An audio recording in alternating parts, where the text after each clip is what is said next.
بسم اللہ الرحمن الرحیم۔ السلام علیکم ورحمۃ اللہ وبرکاتہ۔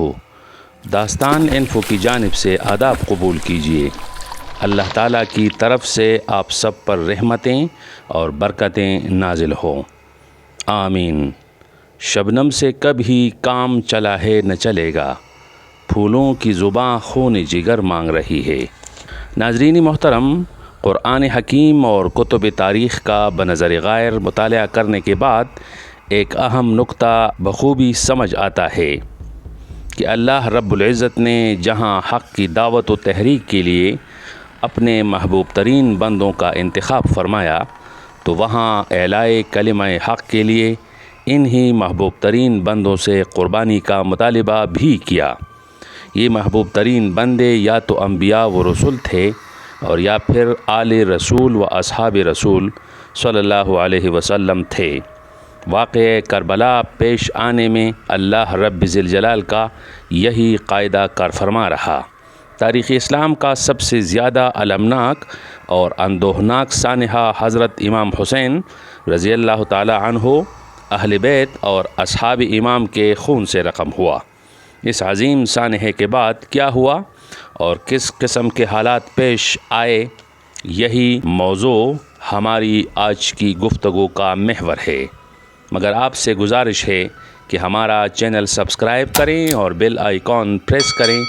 آپ سب کا بے حد شکریہ۔ عزیزان محترم، جب میدان کربلا حضرت امام حسین رضی اللہ عنہ، اہل بیت اور اصحاب امام رضی اللہ عنہ کے مقدس لاشوں سے بھر گیا، تو سب سے پہلے ان شہداء کے سروں کو کاٹ لیا گیا۔ پہلا لاشا حضرت حسین علیہ السلام کا تھا۔ شمر ملعون نے خود پیچھے کی طرف سے حضرت امام حسین علیہ السلام کا سر اقدس کاٹا۔ حضرت امام حسین علیہ السلام کی شہادت کے بعد لوگوں نے آپ کے جسم مبارک پر موجود ہر چیز چھین لی۔ قیس بن اشعث نے آپ کی قمیص، اسود بن خالد اودی نے آپ کے نالین، جمیع بن خلق اودی نے آپ کی تلوار، اخنس بن مرصد نے آپ کا عمامہ، بجدل بن سلیم نے آپ کی انگوٹھی اور عمر بن سعد نے آپ کا زرہ لوٹ لیا۔ شمر ملعون نے چاہا کہ امام سجاد کو بھی قتل کر دیں، مگر عمر بن سعد اور کئی دوسرے لوگوں نے اسے اس کام سے روک دیا۔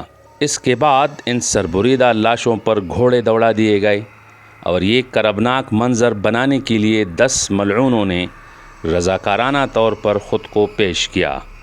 اس کے بعد ان کٹے سروں کو نیزوں پر چڑھا دیا گیا۔ پھر خیموں کی طرف بڑھے اور مجاہدین کے متروکہ سامان کو لوٹ کر خیموں کو آگ لگا دی۔ مورخین کے مطابق خواتین اہل بیت سے زیورات بھی چھین لیے گئے۔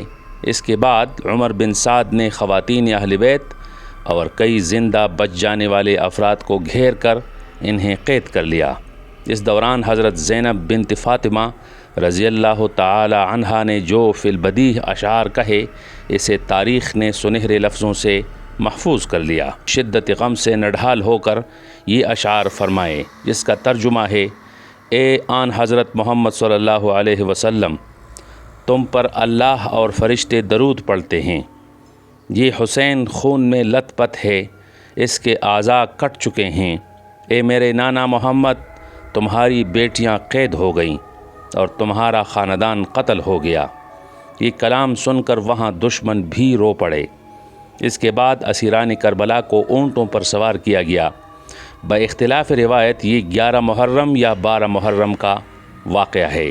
مورخین کے نزدیک باختلاف روایت بنو اسد نے شہدائے کربلا کو 11 محرم اور یا پھر 13 محرم کو سپرد خاک کر دیا تھا۔ اسیران کربلا کو کوفہ کے ہجوم والی مقامات اور بازاروں سے گزار کر ابن زیاد کے سامنے پیش کر دیا گیا۔ مورخ لکھتے ہیں کہ ابن زیاد کے دربار میں حضرت زینب سلام اللہ علیہا ایک کونے میں خاموشی سے بیٹھ گئیں۔ آپ کی باندیاں آپ کے ارد گرد تھیں۔ ابن زیاد نے پہلے تو حضرت حسین رضی اللہ عنہ کے سر اقدس کو چھڑی سے مارا، پھر ایک صحابی رسول حضرت زید بن ارقم بیٹے تھے، کہنے لگے: اے ظالم، چھڑی ہٹا، خدا کی قسم میں نے رسول اقدس صلی اللہ علیہ وسلم کو ان لبوں پر بوسہ دیتے ہوئے دیکھا ہے۔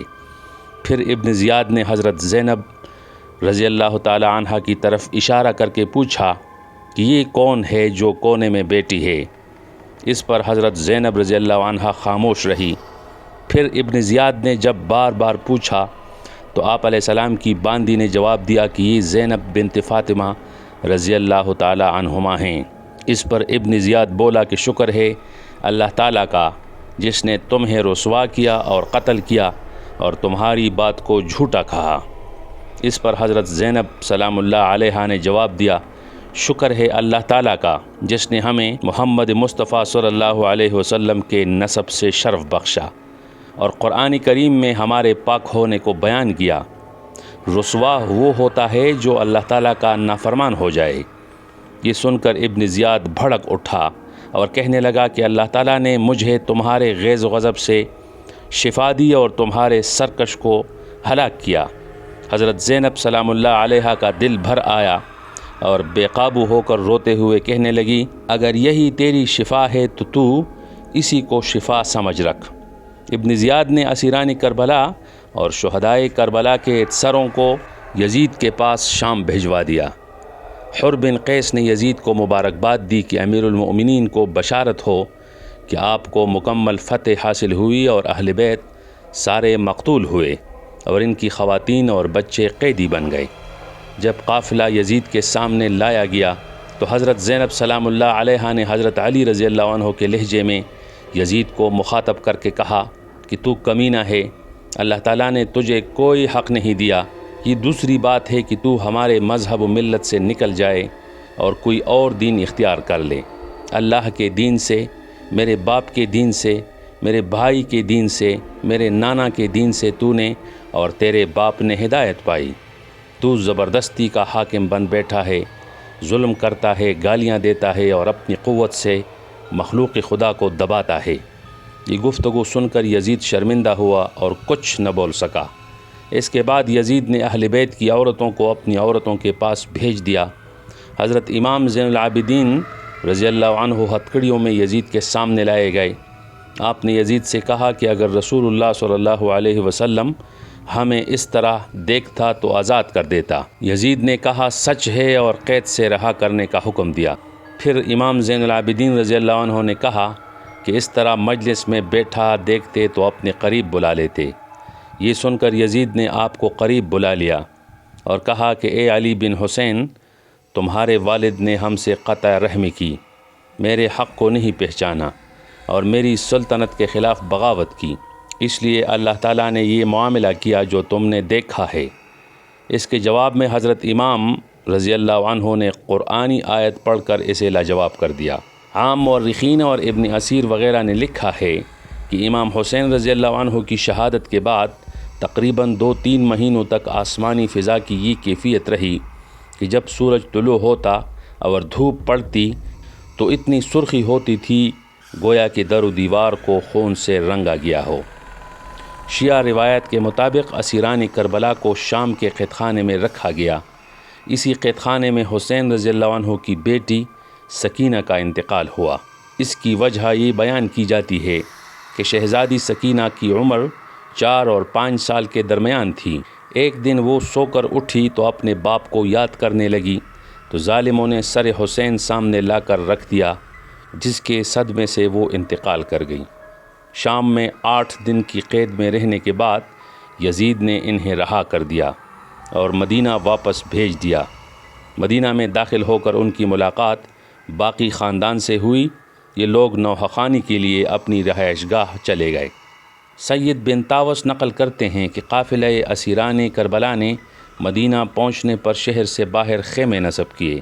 امام سجاد نے بشیر بن حزلم کو مدینہ بھیجا۔ اس نے مسجد نبوی کے پاس کئی اشعار پڑھے اور گریہ کیا، جس کا ترجمہ ہے، اے اہل مدینہ، مدینہ اب رہنے کے قابل نہیں رہا، حسین مارا گیا اور میرے آنسو جاری ہیں، آپ کی لاش کربلا میں خاک و خون میں لت پت ہے اور آپ کا سر نیزوں پر پھرایا گیا۔ بشیر کے اشعار اور گریہ سن کر اہل مدینہ کو پتہ چلا کہ کربلا میں کیا سانحہ رونما ہوا ہے۔ اس کے بعد پورے مدینہ کی عورتیں گریہ کرتے ہوئے باہر نکلیں مورخ لکھتے ہیں اس جیسا گریہ کبھی بھی مدینہ کے تاریخ میں نہیں ہوا۔ بے شمار درود و سلام حضور اقدس و آل حضور صلی اللہ علیہ وسلم پر، جنہوں نے اپنے خون سے اسلامی تاریخ کے صفحات کو رقم کیا کہ حق غالب ہو کر رہے گا۔ تو ناظرین، کیسی لگی آج کی ڈاکومنٹری؟ اگر پسند آئی ہو تو لائک کریں اور ایک اچھا سا تبصرہ رقم کر کے شہدائے کربلا کے ساتھ محبت کا ثبوت دیں۔ انشاءاللہ اسی طرح کی ایک اور ڈاکومنٹری کے ساتھ آپ کی خدمت میں پھر حاضر ہوں گے۔ اجازت دیجیے، اللہ نگہبان۔